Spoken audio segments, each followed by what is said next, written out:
行了，我还有事要办。哎，你去哪里？有种别跑，我要杀了你！你可知道万古血典？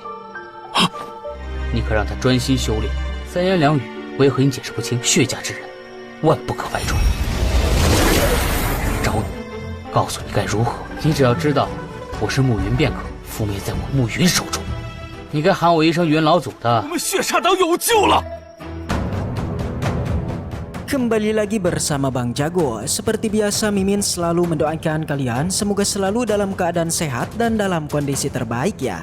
Di video kali ini Mimin akan menceritakan sebuah donghua series dari Supreme Emperor. Tak berlama-lama langsung saja kita masuk ke isi ceritanya.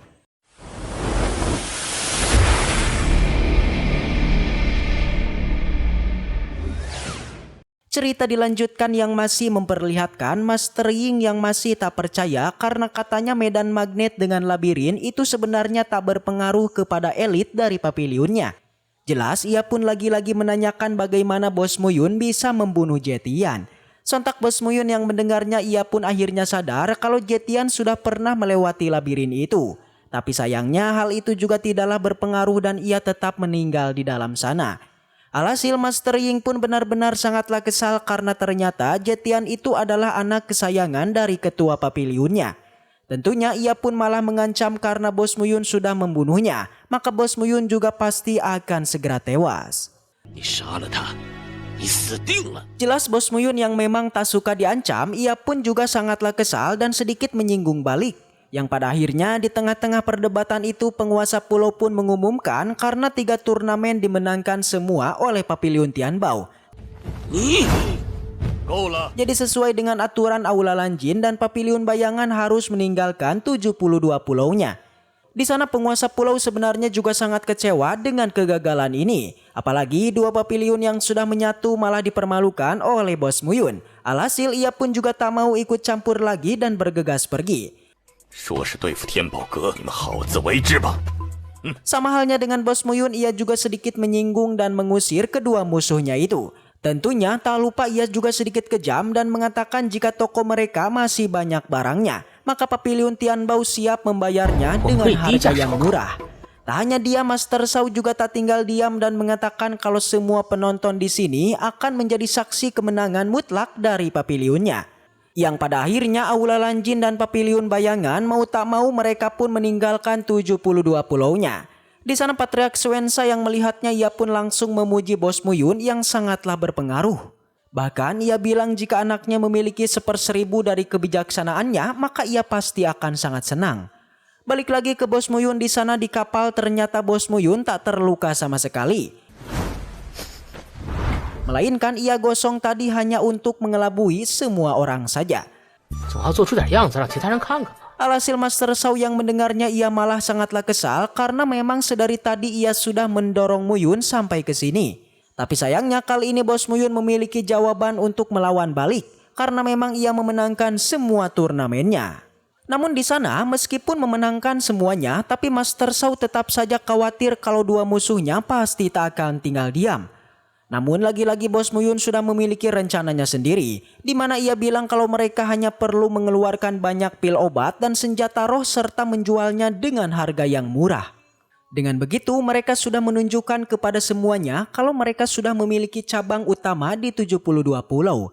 Bahkan dengan begitu jugalah semua orang pasti beranggapan kalau Papilion Tianbao bisa mempengaruhi kebutuhan dari 72 pulaunya.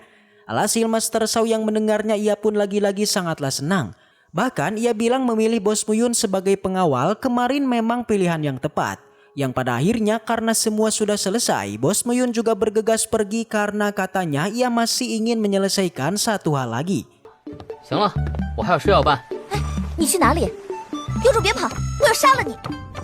Yang ternyata di malam harinya Bos Muyun pergi ke Pulau Swensa dan beneran menemui penguasa pulaunya.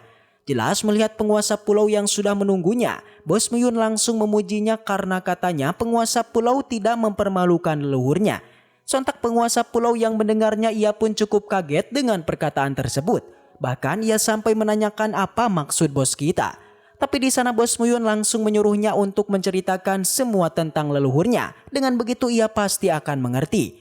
Awalnya penguasa pulau masih sangat ragu untuk menceritakannya, apalagi ia masih tak tahu identitas dari Bos Muyun. Namun Bos Muyun langsung menanyakan apakah penguasa pulau percaya kalau ia adalah Muyun. Yang tanpa diduga penguasa pulau langsung mempercayainya.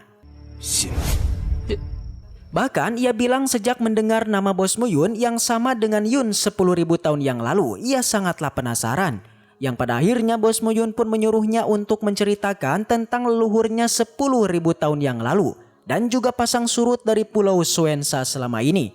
Jadi 10.000 tahun yang lalu aliansi Yun diserang oleh Gunung Suankong. Sontak leluhurnya yang mengetahui berita itu benar-benar sangatlah marah dan mencoba menyerang balik Gunung Suankong. Tapi sayangnya di perjalanan ia malah dibunuh oleh beberapa kekuatan kuat yang ada di 1000 dunia besar. Jelas Bos Muyun yang mendengarnya juga menjadi marah. Bahkan ia mengatakan sebenarnya lebih baik Su Xiaolah yang terlahir lagi daripada dirinya ini. Alhasil Bos Muyun pun menanyakan siapakah yang membunuh leluhurnya itu. Tapi sayangnya penguasa pulau tak tahu sama sekali, melainkan yang ia tahu pembunuhnya hanyalah seorang dari 1000 dunia besar. Yang pada akhirnya Bos Muyun pun menanyakan apakah penguasa pulau itu mengetahui soal teknik darah kuno. Yang sudah jelas karena itu adalah teknik buatan leluhurnya di 10.000 tahun yang lalu. Penguasa pulau juga mengetahui akan teknik tersebut. Di sana Bos Muyun kemudian memberitahukan tentang anaknya yaitu Sui yang telah membangkitkan darah leluhurnya dan dia juga telah diberikan teknik darah kuno oleh Bos Muyun. Dia bilang dan menyuruh pada Sui untuk fokus melatihnya.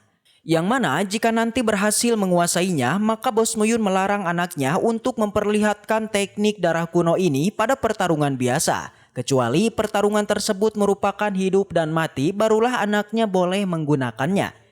Sontak penguasa pulau pun kaget bukan kepalangnya. Dia masih kebingungan dengan apa yang telah dikatakan oleh Bos Muyun ini. Namun Bos Muyun bilang kalau penguasa pulau tak perlu banyak bertanya karena dia juga tak bisa menjelaskannya dengan sebuah kata-kata.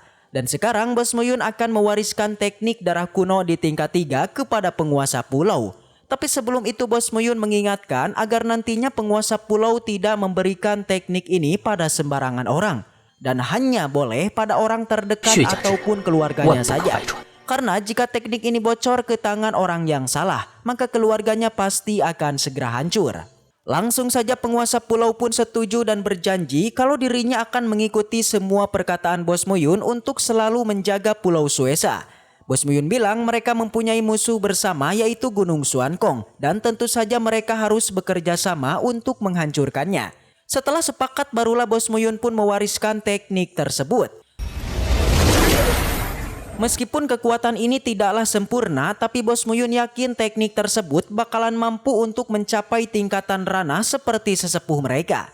Dan yang pasti ketika saatnya tiba maka Bos Muyun akan kembali datang ke sini untuk melakukan pertempuran dengan Gunung Suankong. Lagi-lagi di sana penguasa pulau kembali menanyakan siapakah Bos Muyun ini. Yang sudah jelas Bos Muyun bilang kalau dia adalah Muyun. Selain itu, kejadian hari ini Bos Muyun ingin agar penguasa pulau melupakannya. Dan di masa depan, Bos Muyun mengira mengenai nasib Pulau Suesa yang akan menjadi entitas terkuat di seluruh 3000 dunia kecil. Dan yang pasti, Gunung Suankong itu akan hancur. Karena pertemuan sudah selesai, maka dari itu Bos Muyun pun pergi sembari mengatakan kalau seharusnya penguasa Pulau Suesa memanggilnya dengan leluhur Yun.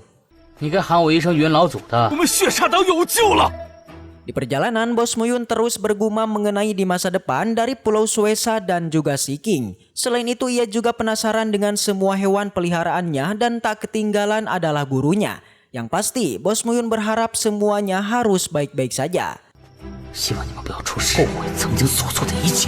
Singkat cerita, keesokan harinya Bos Muyun kemudian dibangunkan oleh Master Shao. Ia memberitahu Muyun kalau mereka ini sudah sampai di Pulau Suensa. Tentu kedatangan Master Shao ke pulau ini yakni untuk membicarakan kerjasama antara Pulau Suesa dengan Pulau Tianbao.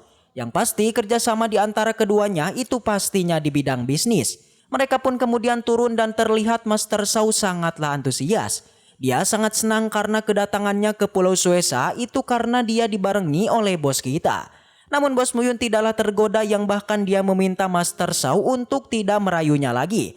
Yang ternyata Master Shao ini sudah tahu kalau bos kita memiliki 3 wanita yang ada di hatinya. Jadinya Master Shao menjelaskan dan menyerah untuk mendapatkan bos kita. Langsung saja di sela obrolan mereka, Bos Muyun enggak mau membicarakan hal yang tidak penting lagi. Jadinya ia pun segera menyuruh Master Shao untuk segera pergi ke keluarga Su. 你还是回船换身衣裳吧，赶紧收拾一下。 Akhirnya singkat cerita mereka pun sampai. Di sana langsung saja penguasa Pulau Suesa beserta anaknya menyambut bos kita. Di sana penguasa pulau berterima kasih atas kedatangan Muyun dan Master Shao ke tempat mereka. Yang mana penguasa pulau sangat yakin tentang kerjasama mereka pastinya akan menguntungkan. Kedua belah pihak terlihat sangatlah senang karena kini kesepakatan akhirnya terjadi, yaitu bekerja sama dalam berbisnis. Kemudian pembicaraan beralih dikala Master Shao menanyakan pengalaman dan pengetahuan dari Pulau Suesa. Yang hal itu ternyata sangat disayangkan pengalaman Pulau Suesa itu tidak menggembirakan. Seharusnya pulau ini akan menduduki peringkat tinggi di 72 pulau, hanya saja hal itu tidak terjadi. Karena diakibatkan oleh Pulau Neakiu yang menjadi akar permasalahannya. Diketahui pulau ini memiliki jarak 3 mil dari Pulau Suesa. Pulau ini sangatlah berbahaya yang bahkan di sana selalu terdengar adanya tangisan hantu yang terjadi sepanjang tahun. Di manakah pulau itu ya? Apakah bos kita akan pergi ke tempat itu? Ya, karena ceritanya sudah usai maka langsung aja Mimin keluarkan sebuah kata pamungkas. Waduh, bersambung. Baiklah, mungkin segitu aja untuk pembahasan kali ini. Dan semoga kita selalu diberikan kesehatan untuk mengawal donghua ini. Dan sampai jumpa di video selanjutnya.